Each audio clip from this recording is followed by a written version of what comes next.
Hello, and welcome back to the channel. Today we're diving into the latest changes to the Forces of the Abyss, and trust me, it's a fiery one. A lot of units have been purged from the roster, some fresh faces have emerged from the depths, and a few old favorites just got a serious glow-up.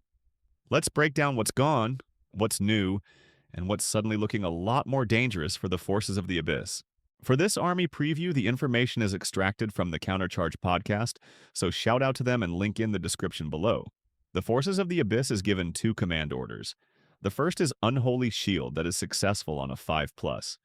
It gives a unit with the upper circle trait a +1 defense when being shot at. The second is Burn the Sinners. On a 4+, it gives a unit Fireball N+2, where N is the number of successful dice rolled. The first core choice are the lower Abyssal. They come in Troop, Regiment, or Horde, with the Troop being auxiliary.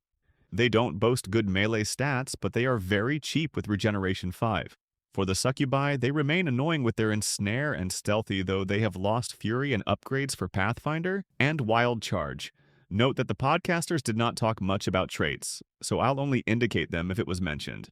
The Flamebearer comes with almost the same stats except that it's shoot 5 and cost cheaper. They also kept their shooting profile of 18 inches with Piercing 1. The Hellhounds also comes in cheaper, and most notably they now unlock as core as regiment. Imps now come only as troop with large infantry base with height 1. They only cost 65 points with decent attacks and nerve, making them excellent chaff. The podcast didn't mention whether they count as auxiliary, which would be incredibly strong if they do for unlocks. But I guess these guys should be auxiliary, otherwise we'll be seeing a lot of battalions. Gargoyles only come as troop auxiliary. They still annoy at fly 10, though I am not sure if their nimble is still around. They definitely lost their unique upgrade for +1 crushing strength and increased nerve. For the cavalry department, we have the Abyssal Horsemen. They kept most of the stats same except that it had lost crushing strength 1, but instead gain an additional thunderous charge, bumping it up to 3. Tortured Souls are height 2 large infantry that also kept most of its stats except that they gone slightly down in points. Now, for everyone's favorite and well sought after information, it's the Abyssal Berserkers. They kept the melee 4, defense 4, and number of attacks. But the most glaring change is the speed dropping down to 7, making them slower.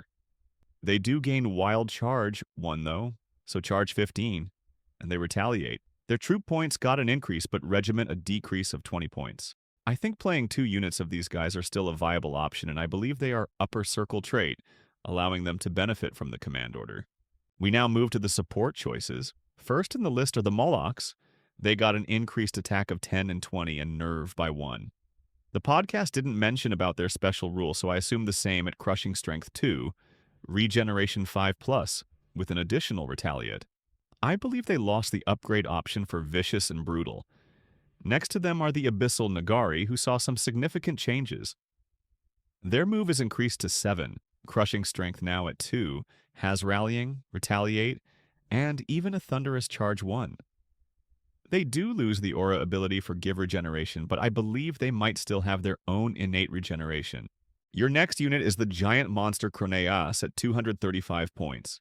He keeps most of his stats but costs 10 more points. His special ability Temporal Ruptures remain the same, where for each point of damage he causes in melee, he gets to remove a point of damage for a unit within 6 inches that has either upper circle or middle circle trait. No mention of a cap on the damage removal. The Well of Souls remains unique and costs 275 points. His defense seems to have dropped from 5 to 4 and lost a bunch of special rules such as Inspiring, Nimble, and Strider. His special ability is renamed, though its effect is the same. When the Well receives an order, it may put up to 20 damage onto itself, but cannot take more than 20 damage in total. For each damage taken, he gets to remove any damage from a friendly unit within 9 inches of him. The last support choice is the Abyssal Fiend. It's a Titan that cost about 95 points cheaper, though it has a lot of the stats reduced. For a start, its movement is reduced to 7, number of attacks to 7, and nerve to 17. He lost Inspiring, but gains Rallying for upper circle trait units, Retaliate, and has Fireball 5. We now move on to champions. The first one is the Despoiler. He costs more at 155 points, lowered defense to 4 but increased attack to 6. He maintains most of his abilities except losing Nimble but gaining Retaliate. His spellcasting Warlock also cost way more at 130 points and has shoot 5 with his 18-inch piercing 1 firebolts. He has the option to take the Bane Chant and drain life spells.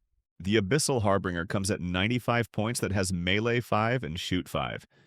He lost his fancy army standard ability Rampage Aura and can no longer take a mount. I guess his main selling point is being a source of very inspiring for cheaper points. Efreet remains your Fireball caster but has a dropped nerve value of 11.